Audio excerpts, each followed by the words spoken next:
Welcome to Tuesday, July 8th, 2025. Your Day Weather Podcast brought to you by the Advocates Injury Attorneys. If you've been injured in an accident, don't face it alone. Get an experienced local Wyoming attorney on your side. Free consultations at wyomingadvocates.com or call 307-800-1952. You deserve an advocate. Well, we're going to have beautiful scenes like this today in some areas, and as you'll see some photos coming up here, we'll have thunderstorms. Basically, what we have is that we're going to have moist air that's going to be kind of stuck out into the plains of the Dakotas, Nebraska, extreme eastern Wyoming, extreme eastern Colorado, extreme eastern Montana. And this moisture is going to kind of sit there while dry air slowly creeps over the divide from the deserts. And there's just going to be a boundary between dry air and moist air. And along that boundary in east, there's going to be shower and thunderstorm activity today, tomorrow, and Thursday. Then a cold front arrives Thursday and Friday. And that's going to be something that's going to produce some strong thunderstorms. So as it first reaches the northern Rockies in western Canada during the day Thursday, there's going to be some strong thunderstorms along that frontal boundary Thursday night into Friday morning for Montana, the Dakotas, northern areas of Wyoming. Behind the front, it is going to be downright cool in many areas. In Montana and parts of Wyoming Friday, temperatures may only be 60s and 70s. And that cool air will then spill down into the front range of Colorado and out into the plains. So that will cool things off, but there will be along the frontal boundary showers and thunderstorms to contend with. Then there's another cold front coming next week. What's going on with all these July cold fronts? Well, there's pretty strong agreement in the modeling that another decent sized cold front for July is going to roll in next week, and we'll show you that here in a minute. Then after all of these cold fronts, the next monsoonal moisture plume for the southwestern United States and areas west of the divide is going to be arriving around or after the 19th of July. Some high base showers and thunderstorms creating some virga and some gusty showers there in the Colorado Springs area. You can see Pikes Peak back there in the background. And then yesterday evening, across portions of the high plains of southeastern Wyoming, we had a very photogenic thunderstorm build up, and it happened right near sundown. So we had the beautiful effects of the lighting, the colors, and the contrast. The thunderstorm was, I'd call it your garden variety thunderstorm. It didn't turn into much, but boy, did it put on a display, and folks saw it from a lot of distance. There's a shot there from Wheatland, and then you can see that thunderstorm building up and growing. And boy, it was just a beautiful sight. And you can see, here's your classic isolated thunderstorm. A lot of times you'll hear that in the forecast, isolated thunderstorms. Well, they're few and far between, and there's a lot of distance between them, but you can have all the moisture and everything you need to come together to push those up. So it ended up just being a very well photographed, very well viewed thunderstorm from a lot of different angles across the region. And Landon Brown getting a nice shot there and put together a little bit of a video here to show you it's growing and as it came together. And then, of course, Jan was out there with his camera and got a great shot of the light on top. And you can see just a wonderful situation to where you can get the sun setting and really highlight the texture and get all those colors and see all of the patterns that you get in those clouds. When you look real closely, there's a lot going on there. And then as we go into Leadville, Colorado, where the boundary kind of the dry air is to the east and the drier air to the west and the more moisture to the east, showing up there in the photos there at sundown yesterday.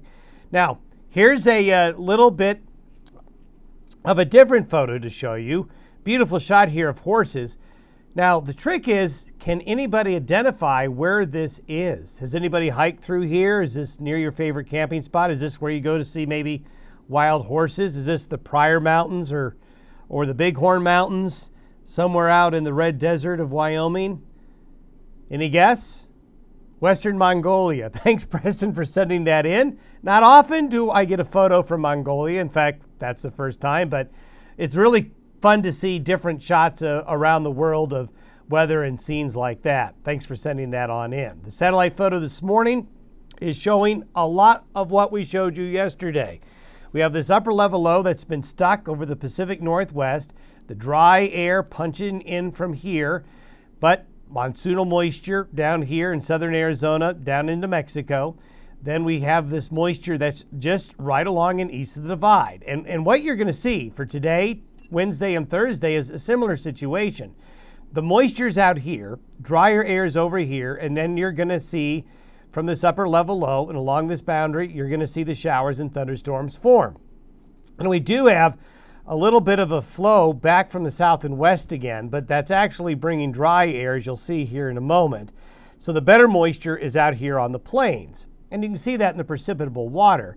You can see moisture coming back into Arizona, Southern California, but this dry patch of air right here will limit thunderstorms. But around this boundary area where the white meets the brown, either side of that line, you're going to see the showers and thunderstorms. And then they're going to be more developed out here.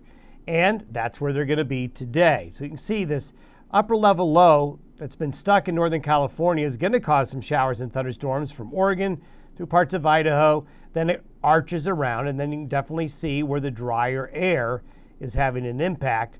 But along that boundary, afternoon and evening thunderstorms will flare up again today, just a little bit more east than they were yesterday. And the Storm Prediction Center has the darker shading of green, showing where there's marginal risk for a few strong thunderstorms. Then as we go into tomorrow, you can see almost a similar situation. The thunderstorms are in the same locations of the Dakotas, Nebraska, right along the Montana-Wyoming border there, and then as you go out further east into the plains, as that dry air advances a little bit more. Then as we get into Thursday, things change up a bit. We have that Oregon upper low get pushed east. So this guy right here is what we have, if I go back to right here. So it goes up and over around the high. Why is that important? Well, what that's going to do is that will go out ahead of this cold front. We could draw the front right here, and that's going to make Thursday a bit more of an active day of shower and thunderstorm activity. And then this frontal system is quite impressive, where you see the kink. You see the kink here in the lines of equal pressure? If we do this right here and draw the line through there, you can see that the wind barbs up here are coming in from the north. So this cold front straddling the U.S.-Canadian border, when they do this, the cold fronts come down east of the divide. Ahead of that, that's why Thursday, this is Thursday, is going to be a more active day. Probably going to have to contend with some severe weather out here ahead of these, in these locations here along that frontal boundary and ahead of it during the day Thursday and into Thursday night. You can see monsoonal moisture tries to creep back into Arizona and New Mexico, but will be suppressed a little bit by the cold front. This is by 9 a.m. Friday, the frontal boundary is right here, or could be a little bit further out ahead. We'll just have to wait to see on the timing, but the front's going to sweep on through. And as it does so, look at these temperatures. Here's the temperature anomaly for 9 a.m. on Friday.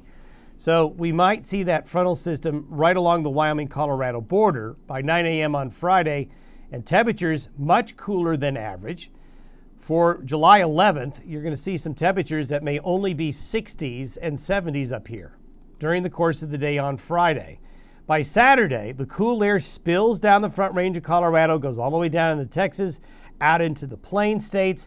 A pretty impressive cold front for July. And for Friday, this is where the showers and thunderstorms are going to want to form. So you can see where the frontal boundary will bring in drier, more stable air up here behind it and kind of consolidates the showers and thunderstorms further south. Then as we get into Friday night and Saturday morning, we may have some overnight thunderstorms. Kind of a mesoscale convective complex may form in southeastern Colorado and the panhandles here during the overnight hours of Friday into Saturday morning. And we'll need to keep an eye on that. Behind that front, high pressure will build in and temperatures will rebound back to summer levels by Sunday and Monday. But look at this. On Tuesday, we've got a strong low up here on the north side of Hudson Bay, and we could draw another strong frontal boundary right here. And see the wind barbs? They're coming in from the north again. So another frontal system comes through, and all of the major model suites, the European, the GFS, the Canadian, all are suggesting that this is exactly what's going to happen. And this is going to send another cold front through during the day Tuesday into Montana, the Pacific Northwest, and the Northern Plains. And then that's going to sweep south through the middle of next week across the interior of the United States. And along that frontal boundary, there's good moisture. So there may be quite a bit of shower and thunderstorm activity up in this region right here, Tuesday into Wednesday of next week as that front pushes through. Look at these temperature anomalies for Tuesday of next week. Look at Canada, look at the Northern Rockies and the Northern Plains, and by Wednesday, that cold air spills further south and east and into the Midwest. I will tell you this, a lot of long-range forecasts that came out for the summer are going to completely bust. It is going to be a complete bust for a lot of the nation's midsection and the Southern Plains in particular of a very hot, dry forecast. It's just not going to come to fruition. We may see something come back in later in July into August. That's certainly a possibility. It could heat up. But the front end of summer is ending up being a lot cooler than expected from areas east of the Continental Divide into a lot of the Midwest. And that even includes the heat wave that happened a couple of weeks ago. So this will be interesting to see what happens next week. Will it be this cold? It may not be. The model might be overdoing it, but it's going to be something to keep an eye on. And cold fronts like this in July are going to cause a lot of weather, and they're going to cause a lot of bad weather. And you're going to see severe weather along the front as we get into next week across the nation's midsection. And this is the 7-day average of temperatures from this coming Friday through next Friday, the 18th. So yeah, it'll be plenty warm out here in the Great Basin, in the Pacific Northwest. It'll be plenty warm in the Great Lakes in the Northeast. But the middle of the country, all the way down into Mexico, all the way into Florida here, it's just going to be cool relative to the 30-year averages. And then we're going to see that kind of persist for most of next week. Then by Friday, the 18th, we see the placement of the high getting more favorable again, and the low here in the Pacific Northwest to work together with the circulation to start to tap into the subtropical moisture and bring it northward again. These cold fronts will just beat down the monsoon, and so you have to wait for the frontal boundaries to move through and return flow and the high pressure to build back in to get that moisture flow coming. So this is by the 18th and 19th, and there you can see it's starting to come on back again. So we'll see what happens. But right now, the next 10 days is dominated not by high pressure, but dominated by two strong cold fronts. Have yourself a good Tuesday. We'll see you tomorrow.